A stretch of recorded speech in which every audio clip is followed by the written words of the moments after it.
kelas 5 di seluruh Nusantara. Bagaimana kabar kalian hari ini? Semoga sehat selalu ya. Kak Kinan senang sekali rasanya bisa bertemu kalian lagi. Oh iya, teman-teman hari ini sudah berolahraga belum? Kalau belum, yuk sempatin walaupun sebentar saja teman-teman. Karena itu penting agar membuat kalian badannya menjadi lebih segar. Dan jangan lupa apa teman-teman? Betul, jangan lupa untuk terus berdoa agar ilmu yang kita dapatkan bisa diterima dengan baik dan juga bisa berguna. Semangat terus ya teman-teman.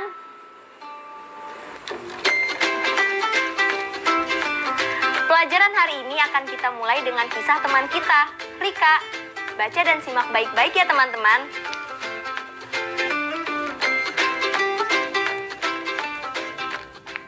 Ayo membaca.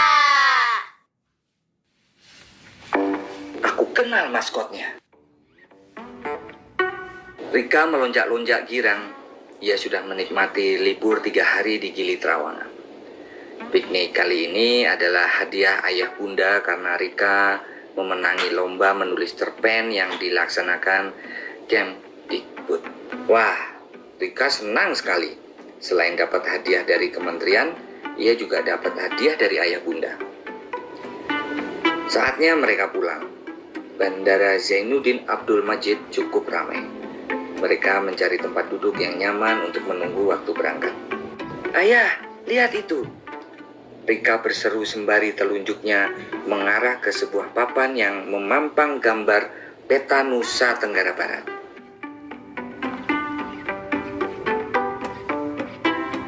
Ayah dan Rika mendekati papan informasi. Kamu mengerti maksud gambar ini? Tanya ayah.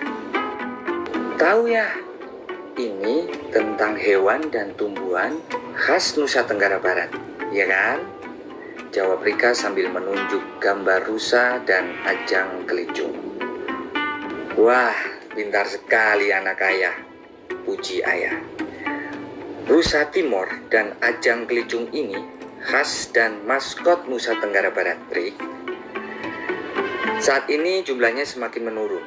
Karena itu pemerintah mengajak semua pihak untuk melestarikannya, termasuk mengajak kita, jelas ayah.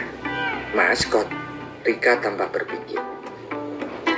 Maskot itu sesuatu yang dijadikan simbol, jelas ayah. Apa yang bisa kita lakukan ya, ujar Rika.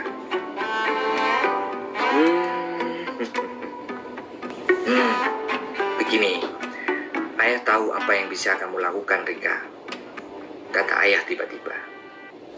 Aku juga tahu ya, aku akan menulis cerita yang tokohnya seekor rusa dan pohon ini, celetuk Rika dengan semangat.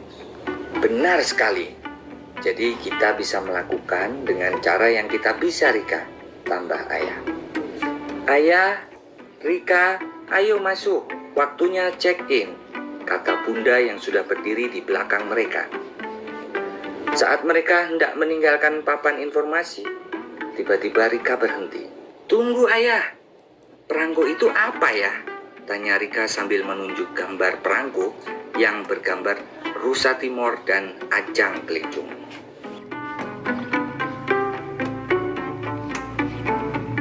Oh, perangko itu digunakan kalau kita berkirim surat lewat pos. Perangko sebagai tanda kalau pengirim surat sudah membayar biaya pengantaran surat, jelas ayah. Kita tidak pernah ya kirim surat.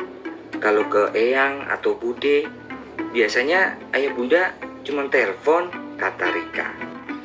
Teknologi internet sudah memudahkan kita untuk berkirim kabar.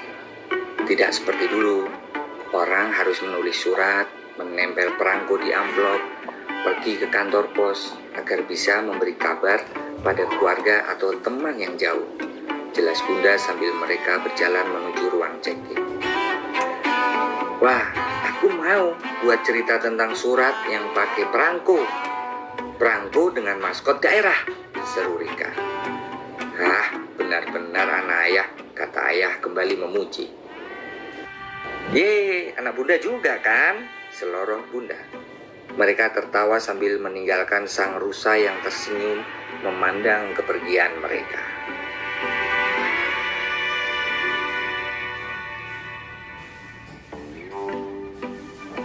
Kata baruku. Flora. Flora adalah tumbuh-tumbuhan suatu habitat atau daerah tertentu, atau bisa juga diartikan sebagai alam tumbuh-tumbuhan. Fauna. Fauna adalah hewan suatu habitat atau daerah tertentu, atau bisa juga berarti dunia hewan. Populasi. Populasi adalah jumlah orang atau hewan atau tumbuhan di suatu daerah. Check-in. Check-in artinya mendaftarkan diri untuk mendapatkan tiket pesawat atau kamar hotel. Maskot.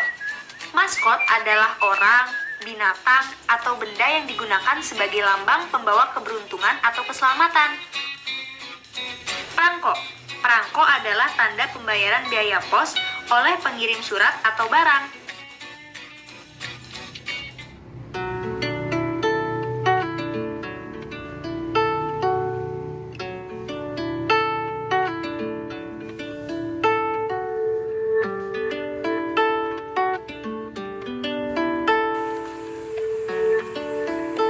Wah, banyak sekali ya kosakata baru setelah kita tadi membaca cerita tersebut.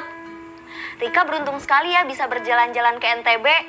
Nah, setelah kalian membaca cerita tentang Rika tadi, yuk sekarang jawab pertanyaan-pertanyaan berikut ini dan tulis di buku kerja kalian ya.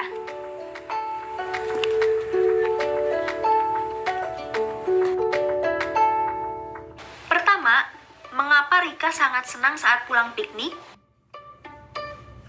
Kedua, ke provinsi mana Rika dan orang tuanya piknik? Ketiga, perjalanan mereka menggunakan alat transportasi apa? Keempat, dialog manakah yang menjelaskan tentang arti maskot? Kelima, paragraf pertama menjelaskan tentang apa? Keenam, apa fungsi perangko? Ketujuh, menurutmu mengapa saat ini orang jarang menulis surat?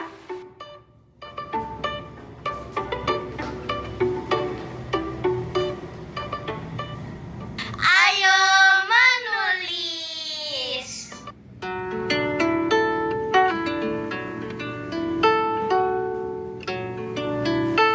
Teman-teman, masih ingat kan papan pengumuman yang dilihat oleh Rika dalam cerita tadi? Ini Kak Kinan tunjukkan lagi ya. Nah, kalau tadi Rika sudah tahu tentang Provinsi Nusa Tenggara Barat, nah sekarang kalian coba yuk membuat papan pengumuman seperti contoh ini. Kak Kinan bantu dengan tabel ya.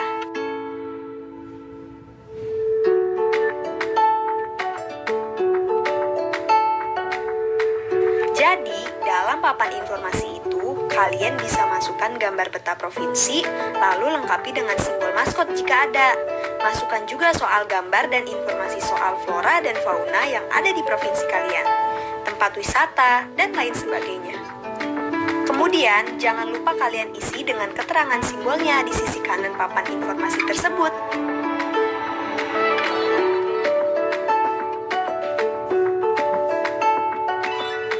Kalau kalian masih bingung, bisa tanyakan ke guru kalian ya. Kak Kinan mau mengeposkan surat ini dulu. Ayo mencoba! Teman-teman sudah pernah belajar tentang penggunaan kata depan di dan dari kan? Supaya kita bisa lebih paham lagi, coba lengkapi kalimat rumpang berikut ini dengan kata depan di dan dari. Kalian baca dulu kelima kalimat ini baik-baik sampai selesai. Lalu tulis jawabannya di buku masing-masing. Kemudian nanti kita cross-check bersama-sama jawabannya ya. Kalian bisa menjawab dimulai dari sekarang.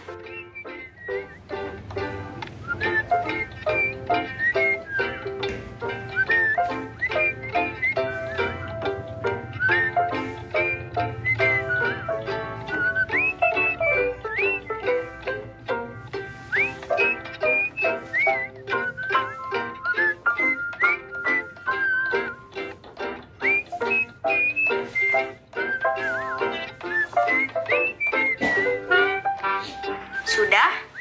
Kalau sudah, mari kita cek sama-sama jawaban kita. Kalimat pertama, Rusa Timor merupakan maskot Nusa Tenggara Barat. Artinya, binatang itu khas dan diistimewakan di daerah Nusa Tenggara Barat. Kalimat kedua, populasi rusa Timor kian berkurang.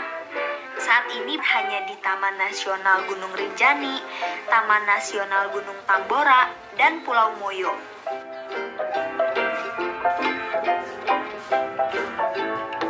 Kalimat ketiga, Rika banyak mendapat ide menulis dari perjalanan pikniknya ke Nusa Tenggara Barat.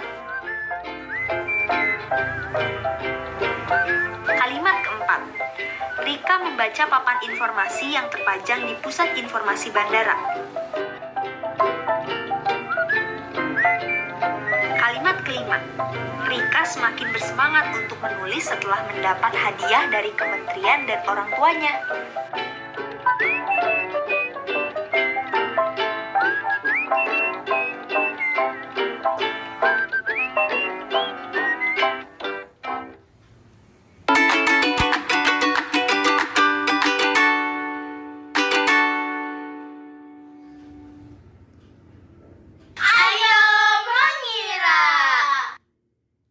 Perhatikan gambar berikut ini.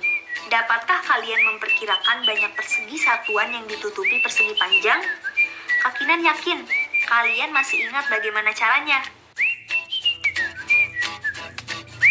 Iya, kamu tinggal menghitung jumlah satuan persegi kecil pada alas dan tinggi persegi, kemudian mengalihkannya.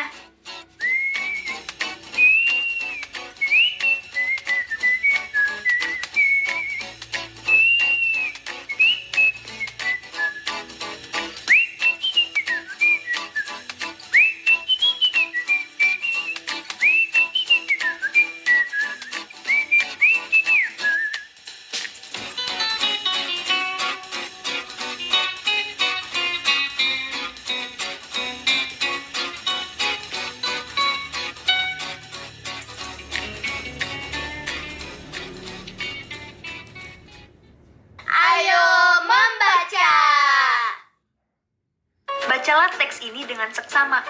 Indonesia merupakan negara kepulauan yang membentang dari Sabang hingga Merauke. Setidaknya ada sekitar 17.504 pulau di Indonesia, 7.870 pulau telah memiliki nama, dan 9.634 pulau belum memiliki nama. Jika kamu bandingkan, banyak mana pulau yang telah memiliki nama atau yang belum memiliki nama? Lalu, bagaimana cara kita membandingkannya? Untuk membandingkan bilangan, bandingkan setiap angka yang memiliki nilai tepat yang sama, mulai dari nilai tempat yang paling besar. Jadi, kita tentukan dulu nilai tempat dari kedua bilangan tersebut. Nih, Kakinan kasih contohnya. Pulau yang telah memiliki nama berjumlah 7.870. Nilai tempat dari bilangan 7.870 yaitu angka 7 pertama nilainya ribuan, angka 8 nilainya ratusan, angka 7 berikutnya nilainya puluhan, dan angka 0 nilainya satuan.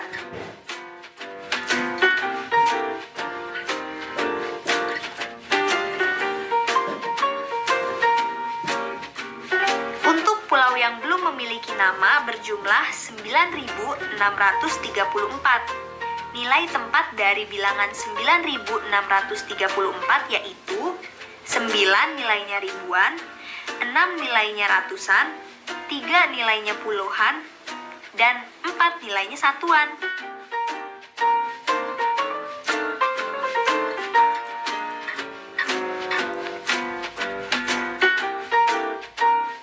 Karena 7.000 lebih kecil nilainya dari 9.000, maka 7.870 nilainya lebih kecil dari 9.634. Sudah paham kan teman-teman?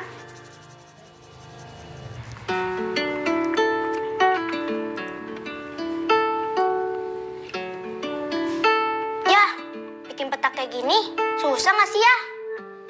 Enggak, karena sekarang dengan bantuan satelit dan dengan teknologi yang lainnya, jadi lebih mudah. Sungai Kapuas ternyata panjang juga ya. Ayo, lebih panjang mana? Sungai Kapuas dengan Sungai Musi yang di Sumatera Selatan. Coba kamu cek. Iya, ternyata panjang juga ya. Gimana hasilnya? Pasti ratusan kilometer atau lebih. Iya. Ayo, bantu ayah lagi. Ayo menemukan. Perhatikan peta Indonesia berikut ini. Simbol apa yang paling banyak dijumpai di dalam peta? Warna Y menunjukkan ketinggian suatu wilayah di atas 1000 meter dari permukaan laut.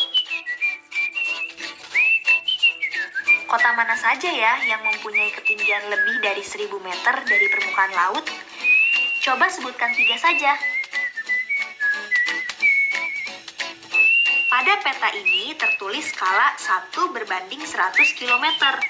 Artinya, 1 cm pada peta sama dengan 100 km jarak sebenarnya.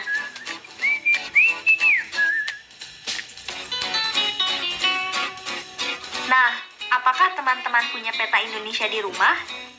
Jika ada, coba cari tahu jarak 2 tempat pada peta, yaitu antara kota Kembatin dan Bontang di Pulau Kalimantan. Ayo berlatih. Perhatikan kembali peta Indonesia ini, lalu jawab pertanyaan-pertanyaan berikut ini ya. Pertama, tuliskan 3 kota yang memiliki ketinggian 100 sampai 400 meter di atas permukaan laut. Kedua, tuliskan 3 kota yang menghasilkan nikel.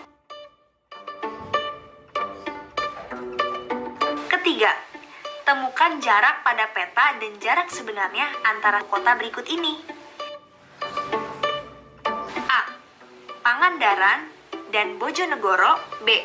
Bolong Mongondo dan Sumbawa. C. Sorong dan Kepulauan Natuna. Untuk menjawab pertanyaan ini, kalian membutuhkan peta atau atlas yang ada di rumah kalian. Jangan lupa perhatikan berapa skala pada peta tersebut ya. Silakan teman-teman jawab, lalu kalian bisa mendiskusikan jawaban kalian masing-masing bersama teman dan guru ya. Proyek kreatif minggu ini. Nah teman-teman, Kak Kinan baru saja pulang dari toko buku dan membeli kertas untuk proyek kreatif mingguan hari ini. Nah, kalian sudah membuat rencana petanya bukan? Hari ini kita akan melanjutkan proyek kreatif kita mingguan hari ini. Nah, yang pertama, kalian harus membuka kembali rancangan peta yang sudah kalian buat kemarin. Yang kedua, periksalah dan cocokkanlah alat dan bahan yang sudah didapatkan itu sesuai atau tidak ya. Lalu, langkah pertama yang harus kita lakukan itu apa ya? Simak baik-baik ya. Pertama, tentukan arah mata angin. Kalian dapat menentukannya dengan cara berdiri di bawah sinar matahari seperti yang Karin lakukan kemarin. Jika kalian berdiri pada pagi hari dan membelakangi terbitnya matahari, maka arah bayangan menunjukkan arah barat dan tangan kananmu menunjukkan arah utara. Kedua, tuliskan arah mata angin di pojok kanan atas kertas yang kalian gunakan. Arah utara ada di bagian atas, seperti gambar berikut ini.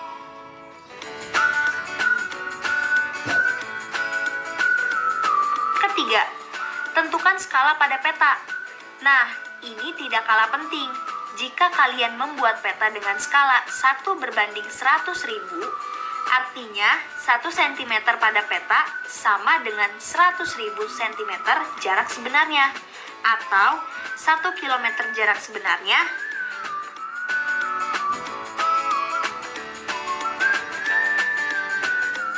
Kita mulai sama-sama yuk. Kalau kalian belum paham, boleh tanyakan kepada guru atau teman yang sudah mengerti.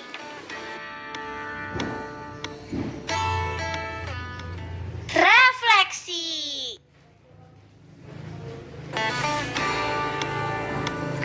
Nah teman-teman, kita sudah ada di penghujung pembelajaran hari ini.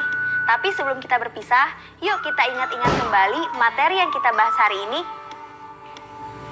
Apakah kalian bisa menyebutkan berbagai informasi di provinsi kalian masing-masing? Misalnya, flora dan fauna apa yang menjadi khas di provinsi kalian? Dan, apakah kalian teman-teman sudah bisa membuat papan informasinya?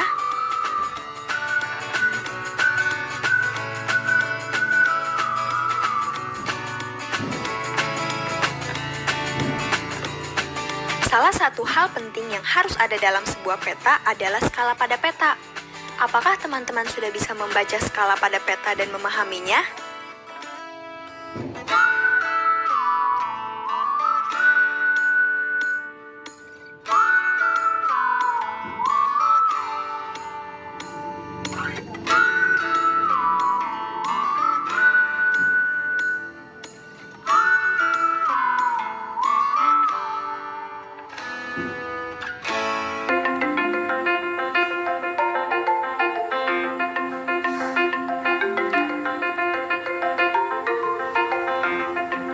Bagaimana teman-teman? Semoga pelajaran hari ini dapat dipahami dengan baik ya. Kak Kinan gak sabar nih belajar bareng kalian besok. Dan Kak Kinan akan menunjukkan proyek peta Kak Kinan. Tetap semangat ya teman-teman, sampai jumpa besok. Dadah!